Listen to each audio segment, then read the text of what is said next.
দিব পৰা নাই 3 বছৰ হৈছে আজি এইবাৰ মোক কৈছে মোক চাদৰ মেখেলা যদি দিবা পিন্ধিব কাৰণে অসমত থাকি যদি চাদৰ মেখেলা যদি দিব নোৱাৰোঁ ইয়াতে দুখৰ কথা কি আছে অসমত থাকি মোৰ ছোৱালীজনী ইয়াতে চাদৰ মেখেলা পিন্ধিব পৰা নাই পইচাৰ কাৰণে ইয়াতকে দুখৰ কথা কি আছে আমাৰ কাৰণে গতিকে মুখ্যমন্ত্ৰী মহোদয় যাতে মোক পেঞ্চনটো কৰি দিয়ে আমাক সকলোকে এইটোৱে মোৰ কাটৰ আহ্বান।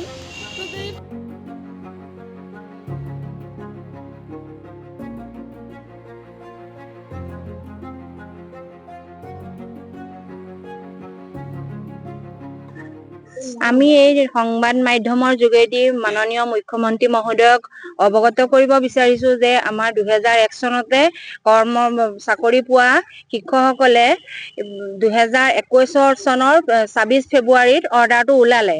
সেই অৰ্ডাৰৰ যোগেদি আমাৰ যিখিনি এক্সপায়াৰ্ড হ'ল আৰু যিখিনি ৰিটায়াৰ হ'ল সেই শিক্ষকখিনি 2021 26 ফেব্ৰুৱাৰী আগতে হৈছিলে।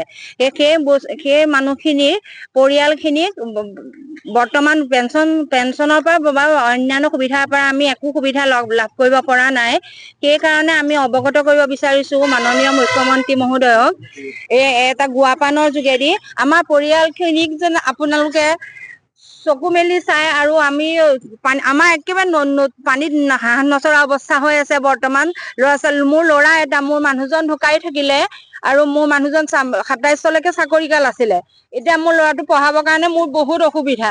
মই এতিয়া উপায় নাই আমি বহুত দিন গুৱাহাটী গ'লো আমাৰ ইতিমধ্যে ফাইলৰ কামটো গুৱাহাটী ছেক্ৰেটেৰিয়েটৰ অফিচত ৰেডি হৈ আছে কিন্তু হিমন্ত বিশ্ব ছাৰৰ যোগেদি আমাৰ কামটো ফলপ্ৰসূ হ'ব বুলি কৈছে।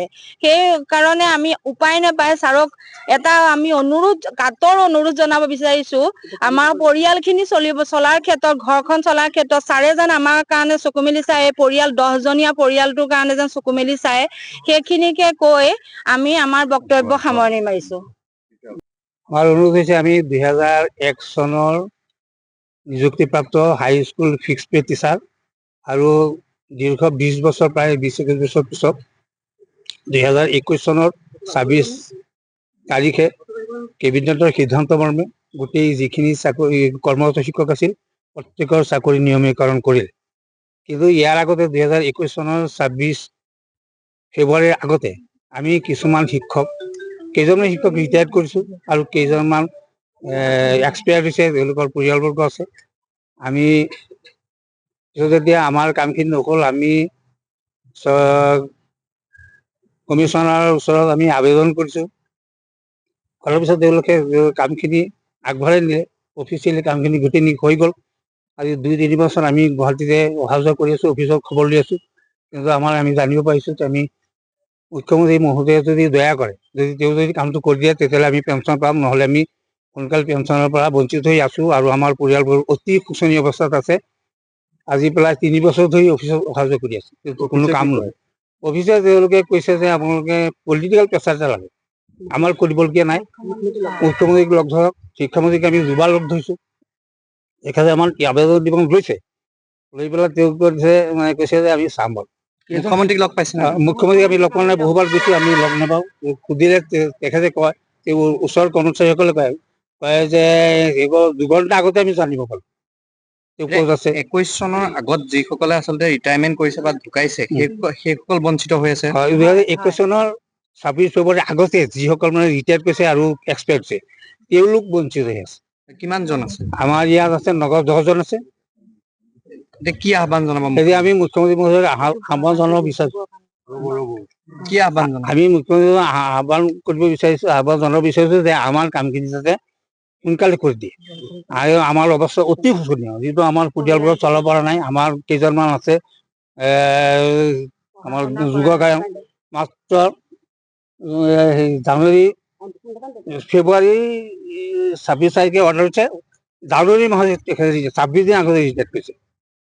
গতিকে এই 26 দিন আগতে ৰিটায়াৰ হোৱাৰ কাৰণে তেওঁ আজি পেঞ্চনৰ পৰা বঞ্চিত হৈছে। গতিকে আমি আবেদন কৰিছোঁ, আমি মুখ্যমন্ত্ৰী মহোদয়ক অনুৰোধ কৰিছোঁ যাতে আমাৰ কামখিনি অতি সোনকালে আমাক কৰি দিয়ে। আমাৰ পৰিয়ালটো বচাবৰ কাৰণে হৈ আছে, ফাইলটো ৰেডি আছে, এইখিনি কামটো তেওঁ কৰি দিয়ে, কৰি দিলে আমি সুখী হ'ম, আৰু নহ'লে আমাৰ অৱস্থা অতি শোচনীয়। ঠিক আছে। মই মুখ্যমন্ত্ৰী মহোদয়ক নমস্কাৰ জনাই কথা ক'ম। মই মোৰ হাইস্কুলত আহিছোঁ আৰু মোৰ সৰু ল'ৰা প্ৰথমে কি ক'ম, চকুপানী ওলাই যায়, ক'বলৈকে ভাষা নাই। এতিয়া মোৰ হাজবেণ্ড এতিয়া ৰিটায়াৰ কৰিছে, আজিলৈকে একো পোৱা নাই, সকলো সুবিধাৰ পৰা বঞ্চিত হৈছে।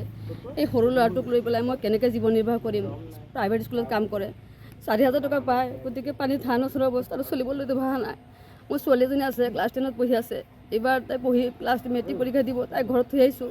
মোৰ লগত 95 ইয়াৰ্ছৰ শাহু আছে, 95 বছৰ বয়স, তেওঁতো মেমৰি কাম নকৰি মানুহজনী মোৰ লগত ৰাখিছোঁ। গতিকে মোৰ চলিবলৈ কণ্ডিশ্যনটো খুব বেয়া হৈছে।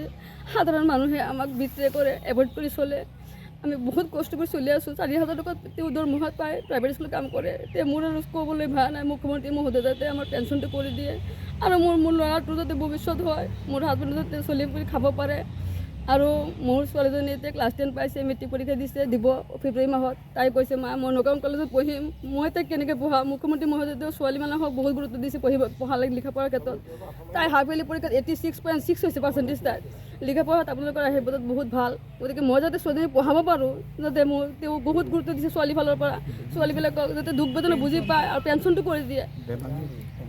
মোৰ যাতে হাজবেণ্ডৰ পেঞ্চনটো কৰি দিয়ে আৰু আমাৰ এই শিক্ষকসকল যাতে দুখ বেদনা বুজি পায় নগাঁও ডিষ্ট্ৰিক্টৰ এইটো, আৰু ঘৰখন চলাৰ কাৰণে যাতে তেওঁ উপায় কৰি দিয়ে। মই এইটো কাতৰা আহ্বান, যাতে মই মোৰ শাহুক লৈ ল'ৰা ছোৱালীক লৈ আৰু এই সকলো যাতে উপকৃত হওঁ, পেঞ্চনটো কৰি দিয়ে মুখ্যমন্ত্ৰী মহোদয়ক মই কাতৰা আহ্বান কৰিছোঁ।